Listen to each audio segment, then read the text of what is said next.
Ever tried to time the market using simple rules? Cyclicals. When the economy's booming, hide in defensives during a bust. Or maybe you've heard it's all about value versus growth. Sounds simple, right? But if you've ever tried it, you know the market loves to throw curveballs. What if I told you the old rules are breaking down and there's a much smarter way to see the big picture? In his book, The Long Good by *, Peter Oppenheimer argues that investors get into trouble by oversimplifying. They slap a label on a stock like cyclical or defensive and assume it will behave the same way forever. But that's a dangerous game. Think about it. Industries that used to be wildly cyclical, like chemicals or even tech, have changed. They've moved into specialty products or subscription models, making their revenues far more stable. On the flip side, sectors we once thought were rock solid, like food and beverages, have faced brutal competition and shifting consumer tastes, making them surprisingly vulnerable to economic swings. The key takeaway is that these relationships aren't set in stone. What worked 10 years ago might be a recipe for disaster today. So, should we just throw our hands up and say it's all random? Not at all. The author suggests a more nuanced framework. Instead of just one label, we should look at sectors along two dimensions. First, how sensitive are they to economic growth? That's our classic cyclical versus defensive split. But second, we need to consider their valuation and maturity. Are they cheap, mature businesses, or are they expensive, high-growth companies? When you combine these two ideas, you get four distinct quadrants: cyclical value, cyclical growth, defensive value, and defensive growth. And this is where things get really interesting, because each of these groups shines under very different conditions. Let's start with cyclical value. These are your classic industrial materials and energy companies. They're capital-intensive with high fixed costs. When does this group do best? When the economy is heating up, with both growth and inflation accelerating. Think of it like a factory. When demand is low, those high fixed costs are a killer. But when demand soars, every extra sale flows straight to the bottom line. That's called operational leverage. And it's why these stocks can explode higher when nominal growth is strong and interest rates are rising. Now, what about defensive growth? This group includes sectors like healthcare and certain consumer staples with strong brands and predictable earnings. They don't need a booming economy to do well. Their moment to shine is when growth is scarce, inflation is low, and interest rates are falling. Why? Because these companies are like long-duration bonds. Their profits stretch far into the future. And when interest rates our discount rate fall, the present value of those future profits gets a huge boost. So, when the rest of the market is panicking about a slowdown, these stocks often become safe havens that deliver steady performance. The most critical distinction for navigating the market cycle is this cyclical versus defensive dynamic. The author shows that cyclicals get hit hardest during what he calls the despair phase of the cycle. This is when everyone is bracing for a recession, earnings estimates are being slashed, and credit is getting tight. In these moments, defensives are your best friend. But here's the crucial part. Cyclicals have their biggest comeback during the hope phase. This is the tricky bit where the economy is still technically weak, but markets start sniffing out a recovery. They see the light at the end of the tunnel long before it shows up in official GDP reports. This is why paying attention to inflection points is so important. It's not about whether the economy is good or bad in absolute terms. It's about the direction of travel. Is it getting better or getting worse? This is why high-frequency data like purchasing manager surveys are so valuable to professionals. Whether the PMI index is rising or falling often matters more than whether it's above or below the 50-point line that separates expansion from contraction. Markets react to the change in momentum, and it's not just about growth. It's about the interplay between growth and bond yields. Falling bond yields usually signal weaker growth ahead, which is a tailwind for defensive stocks. Rising yields, on the other hand, typically means stronger growth and inflation are expected. This helps cyclicals in two ways. It boosts their revenues, and it makes their fixed costs seem smaller relative to sales. This dynamic is so powerful that it explains some weird historical periods, like why cyclicals actually did well during the high inflation despair of the 1970s. The inflation was boosting their nominal revenues so much it offset the weak real economy. So that's cyclicals versus defensives. But what about the other big debate? Value versus growth.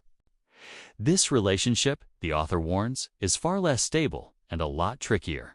While value stocks often have a cyclical tilt and can benefit from stronger growth, they have a strange tendency to underperform late in the cycle. During the optimism phase, when confidence is sky high, investors throw caution to the wind and are willing to pay any price for exciting growth stories, leaving cheaper value stocks in the dust. The most important driver of the value growth rotation is interest rates. Think of growth stocks as long-duration assets. Much of their value is tied to profits expected many years from now. This makes them extremely sensitive to changes in discount rates.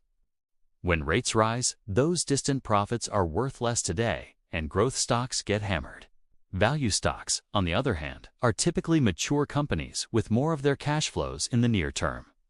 They are shorter duration assets, less sensitive to rate hikes. This is why shifts in bond yields can trigger powerful and lasting rotations between growth and value styles. Understanding these cycles, styles, and their drivers is half the battle.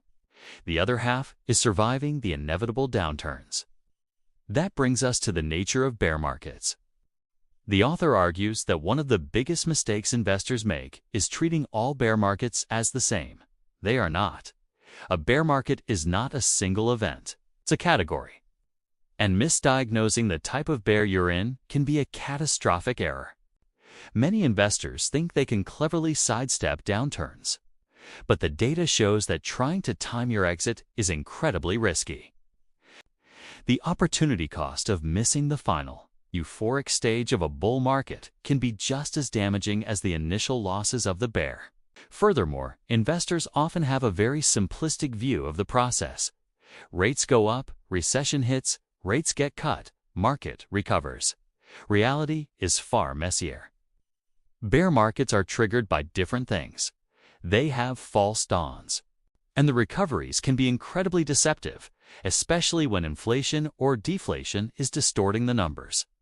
To make sense of the chaos, the author classifies bear markets into three distinct types: cyclical, event-driven, and structural. First, cyclical bear markets. These are the most common type. They are the textbook downturns driven by an overheating economy, rising inflation, and central banks hiking interest rates to cool things down. They typically result in a market drop of around 30%, last for about 2 years, and tend to bottom out shortly after the central bank starts cutting rates again. Crucially, the stock market often starts recovering well before the recession is officially declared over. Second, we have event-driven bear markets. These are caused by sudden, unexpected shocks, things like a war, an oil crisis, or a political upheaval. The initial drop can be sharp and scary because uncertainty spikes, but these downturns are usually shorter-lived. As long as the event doesn't fundamentally break the economic cycle, the market tends to recover as the initial fear subsides and the risk premium shrinks. Of course, some events, like the 1973 oil shock, can be so significant they morph into a deeper, more cyclical downturn. Finally, we have the scariest of them all, structural bear markets. These are the once-in-a-generation monsters. They aren't just a blip in the business cycle. They are the result of deep economic and financial imbalances unwinding. Think of the US after 1929, Japan after 1989, or the global financial crisis of 2008. These bears are always preceded by massive asset bubbles, extreme valuations, crazy levels of debt, and a widespread belief that this time is different. They are often deflationary, incredibly volatile, and the recovery can take a decade or even longer. And here's a critical difference. In a normal cyclical bear market, interest rate cuts are the cavalry coming to the rescue. But in a structural bear market, rate cuts are almost useless. Why? Because the problem isn't the price of money. The problem is broken balance sheets, massive excess capacity, and a total collapse in the demand for new credit. During the dot-com bust and the 2008 crisis, central banks cut rates aggressively, but the market kept falling for a long time. The system needed to heal itself, and that takes years, not months. So, what does this all mean for us? It means successful investing isn't about finding a simple formula. It's about building a flexible mental model. You need to understand not just where we are in the economic cycle, but how different investment styles and sectors interact with growth, inflation, and interest rates. And most importantly, when trouble hits, you need to diagnose what kind of bear market you're facing. Are you in a common cyclical downturn that will resolve in a year or two? Or are you at the beginning of a structural crisis that could change the rules of the game for a decade? Getting that call right is one of the most important decisions you'll ever make as an investor. Thanks for watching. If you found this breakdown helpful, don't forget to like this video and subscribe for more deep dives into the strategies that really work. See you next time.